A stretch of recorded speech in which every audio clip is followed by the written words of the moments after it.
अस्सलाम वालेकुम, my name is Faisal Chaudhary. आप देख रहे हैं कार मेंटेनेंस। आज का मेरा टॉपिक ये है कि EFI गाड़ी का काम करने के लिए आपको किस किस चीज़ों की ज़रूरत पड़ती है, और उसके बाद मैं EFI ऑटो इलेक्ट्रीशियन के बारे में कोर्स स्टार्ट करने वाला हूं, जिसकी आज पहली वीडियो है। मैं इंशाल्लाह बेसिक तौर पे स्टार्ट करूंगा, बेसिक EFI कोर्स जो बिल्कुल फ्री ऑफ कॉस्ट है, यूट्यूब चैनल पे स्टार्ट होगा। इसके लिए आपको कुछ नहीं करना, आप वीडियो देखिए, अगर आपको अच्छी लगती है तो लाइक कीजिए, नहीं अच्छी लगती तो ना कीजिए। आज की वीडियो का टॉपिक ये स्टेप बाय स्टेप वीडियोस आती रहेंगी, तो वीडियो को लंबा नहीं करते, हम बेसिक तौर पे स्टार्ट करते हैं कि आज की वीडियो का टॉपिक ये है कि क्योंकि हम कोर्स स्टार्ट कर रहे हैं, पहली वीडियो यही बनती है कि आपके पास EFI ऑटो इलेक्ट्रीशियन का काम करने के लिए आपके पास कौन कौन से टूल्स होने चाहिए जो आपको बहुत ज्यादा जरूरी है। क्योंकि वैसे तो काफी ज्यादा जितने टूल हों उतने कम होते हैं, लेकिन मैं बेसिक चीजों की बात कर रहा हूं।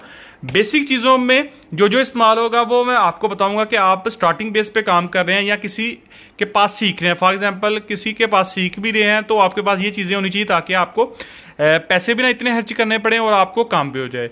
और उसके बाद जो है आज की वीडियो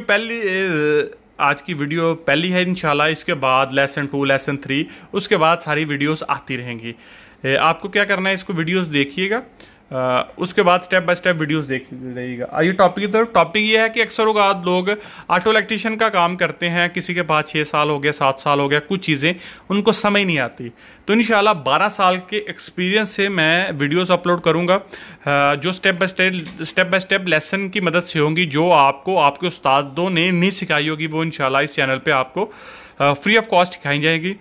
बाकी जो वीडियो नॉर्मल तौर पे गाड़ियों की रिपेयरिंग की वीडियोस अपलोड होती हैं, वो नॉर्मल तौर पे वीडियोस अपलोड होती रहेंगी, वो वैसे की वैसे होती रहेंगी। आज की मेरी वीडियो है कि बेसिक तौर पे EFI का काम करने के लिए आपके पास क्या क्या टूल होने चाहिए। सबसे पहले फर्स्ट टूल जो है auto electrician, EFI auto electrician का काम करने के लिए आपके पास एक मल्टीमीटर होना चाहिए। चाहे आपके पास ये हो, चाहे ये हो, चाहे एडवांस, मतलब अच्छी किस्म का। मैं वैसे रेकमेंड करता हूं कि आपके पास एक अच्छी किस्म का मल्टीमीटर होना चाहिए, क्योंकि अच्छी किस्म का मल्टीमीटर का फायदा ये होता है, एक नंबर पे खराब नहीं होते इतनी जल्दी, दूसरे नंबर पे एक प्रोफेशनल काम होता है आपका, उसकी रीडिंग भी परफेक्ट होती है, आपको डाउट नहीं होते, ठीक है। लेकिन मैं स्टार्टिंग बेस पे आपको कह रहा हूं कि आपके पास कोई भी मल्टीमीटर होना चाहिए। मल्टीमीटर जरूर होना चाहिए। मल्टीमीटर क्यों होना चाहिए? वैसे तो लोग बोलेंगे कि हमारे पास टेस्टर भी होते हैं 12 वोल्ट के, हम टेस्टर भी हमारे पास होते हैं, लेकिन मैं ये रेकमेंड करता हूं कि मल्टीमीटर आपको EFI काम करने के लिए आपको ECM की करंट चेक करनी पड़ती है, सिग्नल चेक करने पड़ते हैं, ABS किट की पावर चेक करनी पड़ती है, ABS के सिग्नल चेक करने पड़ती हैं, सेंसर चेक करने पड़ती हैं, ABS सेंसर, केम सेंसर, क्रैंक सेंसर। अगर कोई मेरी वीडियोस पहले देखता रहा है तो उसको पता है कि चैनल पे काफ़ी वीडियोस केम सेंसर के, क्रैंक सेंसर के, उसके बाद ABS सेंसर के चेक करने की ऑलरेडी वीडियोस हैं। तो आपके पास एक मल्टीमीटर होना चाहिए, चाहे अच्छे वाला हो चाहे नॉर्मल हो। आपके पास एक मल्टीमीटर होना चाहिए। 12 वोल्ट का जो टेस्टर है, 12 वोल्ट का चाहे इस किस्म का है चाहे किसी किस्म का है, 12 वोल्ट का टेस्टर, 24 वोल्ट का टेस्टर आपके पास नॉर्मल होता है। वो आपने बल्ब से बनाया हो या ऐसा बनाया हो, कोई भी हो, काम एक ही होता है। मेरी रिकमेंडेशन ये है कि आप इस टेस्टर से सिर्फ बल्ब चेक करने के लिए काम करें या फ्यूज चेक करने के लिए, बाकी काम आप इससे करें। क्योंकि अक्सर औकात लोग यही मैसेज करते हैं कि सर हमने फलां चीज़ की सप्लाई चेक की थी, ECM किट खराब हो गई, ये हो गया, वो हो गया। तो इसी के लिए हमें बचने के लिए मल्टीमीटर की जरूरत पड़ती है। मल्टीमीटर से क्या हम कर सकते हैं, 3 वोल्ट करंट चेक कर सकते हैं, 5 वोल्ट, 7 वोल्ट, 12 वोल्ट, 24 वोल्ट, या कितने भी वोल्ट आप चेक कर सकते हैं, ठीक है। अगर आपको मल्टीमीटर चलाना नहीं आता तो मैं इंशाल्लाह वीडियो भी बनाऊंगा, ऑलरेडी मेरे चैनल पर वीडियोज़ हैं। तो आपको स्क्रीन पे एक तस्वीर नजर आ रही होगी, वो चैनल पे वीडियो है। वीडियो की डिटेल में डिस्क्रिप्शन में मैं उसका लिंक लगा दूंगा, ऊपर लिख दूंगा कि मल्टीमीटर को इस्तेमाल करने का तरीका। आप जाइए, उसको क्लिक कीजिए, आप उसको चेक कर सकते हैं। ये हो गया एक तरीका।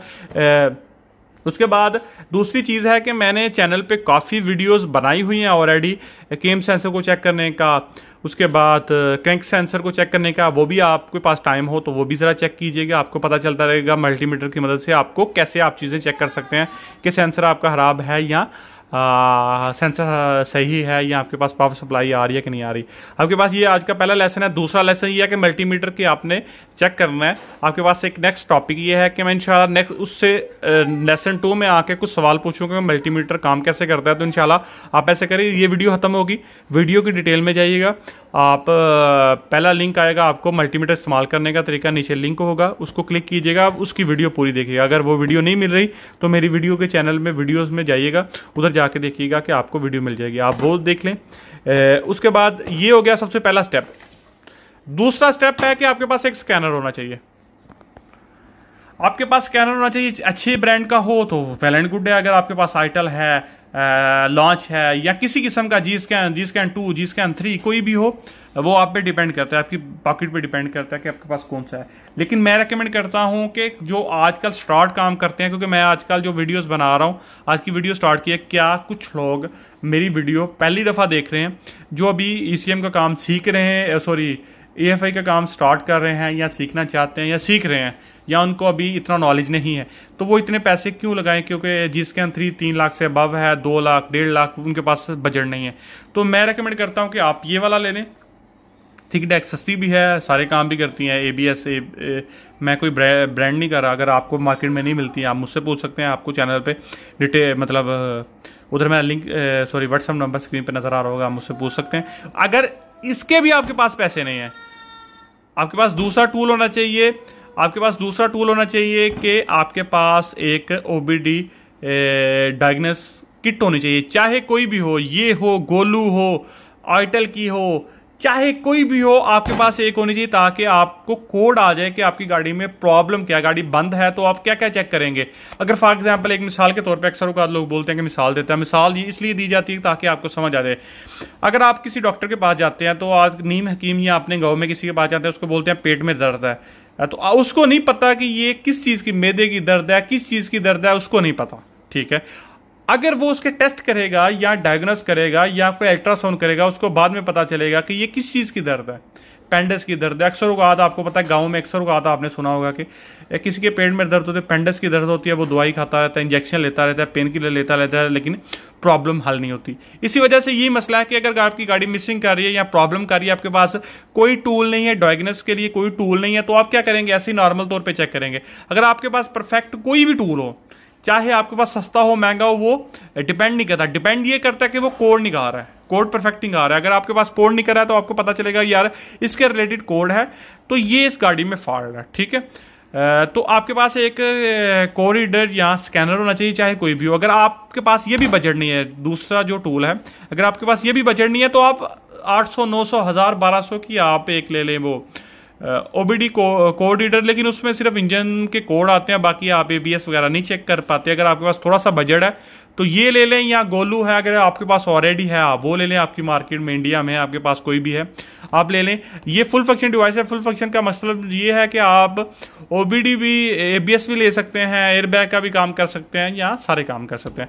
आज का मतलब आपको समझाने का मतलब, बाकी आपको EFI काम करने के लिए ऑयल डाटा की जरूरत पड़ती है, बाकी चीजें, लेकिन वो ऑप्शनल है, आप उसको बाद में इस्तेमाल करते हैं। सबसे पहले आपके लिए बेसिक ये चीज है और ये चीज है। अगर आप काम करते हैं या आप काम करना चाहते हैं, आप इलेक्ट्रीशियन है, EFI का काम करना चाहते हैं, आपके पास ये दो चीजें हों, इसके बिना आप समझिए कि आप ऑयल डाटा के विदाउट ऑयल डाटा आप सर्वाइव कर पाएंगे। आप किसी से पूछ सकते हैं, रीडिंग ले सकते हैं, वो कभी कभार जरूरत पड़ती है इतनी टेंशन की, आपके पास प्रोग्रामर, वो बात की बातें हैं।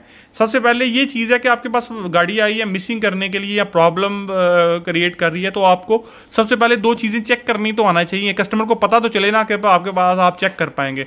बाकी चीजें ECM रिपेयरिंग या प्रोग्रामर या चाबी का प्रोग्राम, वो एक नेक्स्ट स्टेप है। सबसे पहले जो बेसिक चीजें आपको बता रहा था कि मल्टीमीटर एक ही है, आप अगर ले सकते हैं तो ये दो चीजें लीजिए। अगर IFI काम, इसके बिना समझिए आप नामुमकिन है EFI का काम करना।